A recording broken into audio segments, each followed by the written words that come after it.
मेरे मोहतरम भाइयों ওই যে নবীজি হযরতে জিবরাইলকে বলতেছে, ও জিবরাইল আমার উম্মতের জন্য কি প্রোডাক্ট থাকবে? হযরতে জিবরাইল বলেন, ইয়া রাসূলুল্লাহ, ইয়া হাবিবাল্লাহ, টেনশনের কোনো কারণ নাই। আমি যখন জান্নাত থেকে এই প্রোডাক্টকে নিয়ে আসতেছিলাম, আমি তখন দেখতে পাইলাম আল্লাহু আকবার, জান্নাতের ভিতরে কোটি কোটি কোটি কোটি প্রোডাক্ট, প্রত্যেকটা প্রোডাক্টের গায়ে আপনার প্রত্যেকটা উম্মতের নাম লেখা। হযরত জিবরাইল এটা বলার পর নবীজি খুশি হয়ে যায়, বুড়াকের পিঠের উপরে এবার চড়বেন, আবার পা নামায় ফেলেন। হযরত জিবরাইল বলেন, ইয়া রাসূলুল্লাহ, ইয়া হাবিবাল্লাহ, বললাম তো আপনার উম্মতের জন্য বুড়াক আছে, তাহলে আপনি বুড়াকের পিঠের মধ্যে চড়তেছেন না কেন? এখন উঠতে সমস্যা কি? হযরত জিবরাইল এটা বলার পর নবীজি বলেন, ও জিবরাইল রে, বুঝলাম আমার উম্মতের জন্য বুড়াক আছে, কিন্তু আরেকটা জিনিস আমার জানা বাকি আছে। ভাই কি জিনিস? আল্লাহ এই বুড়াক আমাকে জান্নাতের বাহিরেই দান করছেন, এটা হলো জান্নাতি যানবাহন, এটা হলো জান্নাতি বুড়াক। আল্লাহ আমাকে জান্নাতের বাহিরেই এই বুড়াক দান করছেন, আর আমার উম্মতকে জান্নাতে বহু কষ্ট কইরা জান্নাতে ঢুকার পরে এরপরে আল্লাহ বুড়াক দান করবে, এটা আমি মানি না। বুঝেন নাই? আমাকে আল্লাহ জান্নাতের বাহিরেই বুড়াক দিছে, আমার উম্মতকে জান্নাতের ভিতরে দিবে, এইতে আমি রাজি না। আমাকে আল্লাহ জান্নাতের বাহিরে দিছে, আমার উম্মতকে ও জান্নাতের বাহিরেই দিতে হবে। ওই জায়গায়ও না মিললে আমি বুড়াকে উঠবো না, এই সামান্য বিষয়েও মিলতে হবে। আল্লাহকে জিজ্ঞাসা করে জিবরাইল, আল্লাহ কি জবাব দিব? এবার জবাব আইসা যায়। হযরত জিবরাইল বলেন, ইয়া রাসূলুল্লাহ, ইয়া হাবিবাল্লাহ, আল্লাহ জবাব দিচ্ছেন, আল্লাহ আপনার চাহিদা পূরণ করে দিবে। তার মানে আমার উম্মতকে জান্নাতের বাহিরে বুড়াক দিবেন কিনা? হ্যাঁ হ্যাঁ হ্যাঁ, আপনাকে আল্লাহ জান্নাতের বাহিরে বুড়াক দান করছেন, আপনার উম্মতকেও আল্লাহ জান্নাতের বাহিরে বুড়াক দান করবেন। কেমনে? ওই যে হাসরের ময়দান থেকে আপনার উম্মত যখন জান্নাতের দিকে যাবে, 40 বছর পথ অতিক্রম করে যাইতে তো কষ্ট হবে, ঠিক না? ঠিক মনে আসেনি শুরুর কথা? বয়ানের শুরুর কথা মনে থাকলে এটা বুঝবেন। 40 বছরের পথ অতিক্রম কইরা আপনার উম্মতের যাইতে এত অনেক কষ্ট হবে, এই জন্য আল্লাহ আপনার উম্মতের জন্য জান্নাতি ওই বুড়াকের ব্যবস্থা করে দিবেন। ওই বুড়াকের পিঠে চুইড়া চুইড়া আপনার উম্মত বাদশাহী সম্মানে বীর দর্পে জান্নাতে উইড়া উইড়া গাবে। 40 বছরের পথ কয়েক মুহূর্তের ভিতরে অতিক্রম হয়ে যাবে। এবার জান্নাতীরা জান্নাতের কাছে যাবে। জান্নাতের কাছে যাওয়ার পর আল্লাহ বলেন, হাত্তা ইদা জাউহা ওয়া ফুতিহাত আবওয়াবুহা, জান্নাতীরা যখন জান্নাতের কাছে যাবে তখন জান্নাতের দরজাসমূহ খুলে দেওয়া হবে। জান্নাতের দরজা কয়টা? বুখারী শরীফের হাদিস, ফিল জান্নাতি সামানিয়াতু আবওয়াবিন, জান্নাতের দরজা 8টা। চিৎকার দিয়ে বলেন, জান্নাতের দরজা কয়টা? জান্নাতের দরজা 8টা।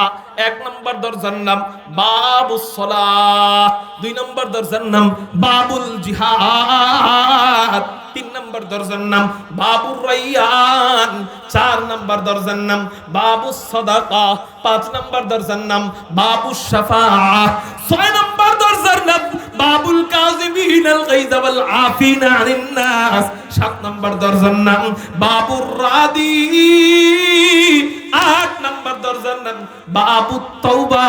চিৎকার দিয়ে বলেন না সুবহানাল্লাহ। এই 8টা দরজার এক একটা দরজা নিয়ে এক একটা বয়ান। বাবুস সালাহ নিয়ে একটা লম্বা বয়ান, বাবুল জিহাদ নিয়ে লম্বা একটা বয়ান, বাবুর রায়্যান নিয়ে পুরো রমজান মাস বয়ান করে শেষ হয় না, বাবুত তাওবা নিয়ে লম্বা একটা বয়ান। আজকে শুধু শিরোনামটা জানায় গেলাম। এই 8টা দরজা আল্লাহ আমাদেরকে জান্নাতের মধ্যে দিবেন। এই এক একটা দরজা আবার কত বড়?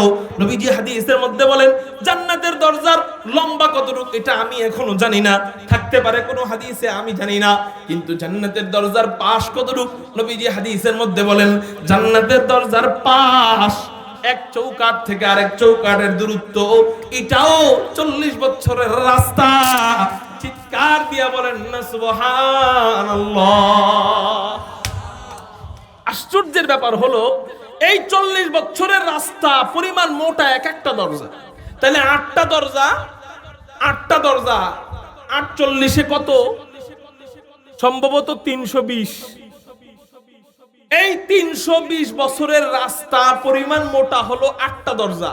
তাহলে আপনি চিন্তা করেন 320 বছরের পরিমাণ এই রাস্তা দিয়া এই পৃথিবীর সমান কয়টা পৃথিবী ঢুকবে জানেন? কয় অনেক আল্লাহ ভালো জানে। তবে আমি একটু বলি, পৃথিবী পুরাটা ভ্রমণ করতে লাগে মাত্র 12 ঘন্টা। কয় ঘন্টা? আমাদের পৃথিবীর এক সাইডে পুরা গোলাকার পৃথিবী মনে করেন, এটা পৃথিবীর এক সাইডে বাংলাদেশ, উল্টা সাইড আরেক সাইডে আমেরিকা। বাংলাদেশ থেকে বিমান রওনা দেয়, আমেরিকায় পৌঁছাইতে সময় লাগে মাত্র 22 ঘন্টা। কয় ঘন্টা? 22 ঘন্টা। 12 ঘন্টা ভুল বলছি। কয় ঘন্টা? 22 ঘন্টা। তাহলে এই গোলাকার পুরা পৃথিবী ভ্রমণ করতে সময় লাগে মাত্র 22 ঘন্টা। আর ওই দিক দিয়ে এক একটা দরজার দূরত্ব হলো 22 ঘন্টা না, 22 বছর না, 40 বছর। তাহলে এক দরজা দিয়েই এরকম পৃথিবী ঢুকবে হাজার হাজার একসাথে।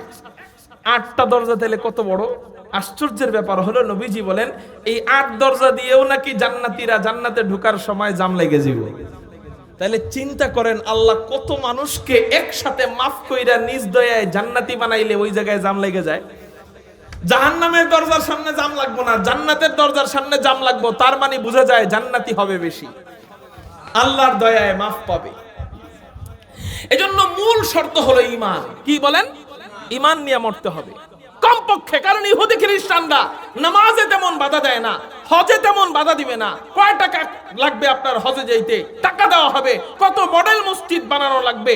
আমরা বানায় দিব, অসুবিধা নাই। কত যাকাত লাগবে? আমরা দিব, অসুবিধা নাই। কিন্তু একটা জায়গায় যায় ইহুদি খ্রিস্টানরা আপনাকে কায়েদ করে ফেলবে, সেটা হলো ঈমান। ঈমান এই মূলটা যদি খাইতে পারে, যতই নামাজ পড়েন আপনি তো বেঈমান, অতএব জান্নাতে যাইতে পারবেন না। এজন্য ভাই সর্বপ্রথম ঈমানটা নিয়ে যেন মরতে পারেন, আল্লাহর কাছে এই দোয়া বেশি বেশি করেন। আর ঈমানটা মজবুত থাকে হলো চার্জের মাধ্যমে। কিসের মাধ্যমে? ঈমানের চার্জার হলো আমল। ঈমানের চার্জার হলো আমল। হুজুর নামাজ পড়ি না তো কি হইছে, আমার ঈমান ঠিক আছে। আমিও বলি হ্যাঁ আপনার ঈমান ঠিক আছে, কিন্তু আপনার ঈমান আর নামাজিওয়ালার ঈমানের মধ্যে পার্থক্য হলো আপনার ঈমান চার্জ ছাড়া মোবাইলের মতো, নামাজিওয়ালার ঈমান হলো চার্জওয়ালা মোবাইলের মতো। আপনার ঈমান, আপনি নামাজ ছাড়া ঈমানদার, আপনি রোজা ছাড়া ঈমানদার, হজ ছাড়া ঈমানদার, দাড়ি ছাড়া ঈমানদার, আমল ছাড়া ঈমানদার। আপনার ঈমান হলো চার্জ ছাড়া রিমোটের মতো, ওই রিমোট দিয়ে কোনো কাজ হবে না। তো জাহান্নামের দিকে আপনি চলে যাবেন, চাইলেও ওই রিমোট টিপায়া জান্নাতের দিকে যাওয়া যাবে না। আর নামাজিওয়ালা ঈমানদার, হজওয়ালা ঈমানদার, দাড়িওয়ালা ঈমানদার, তার রিমোটে চার্জ দিয়া ভরা। গুনার দিকে শয়তান নিয়ে যাইতে চাইলেও সে রিমোটওয়ালা ঈমান দিয়া চাপ দিলেই সে আস্তে করে গুনার থেকে সইরা নামাজের দিকে চলে আসবে, কারণ তার ঈমানে চার্জ আছে।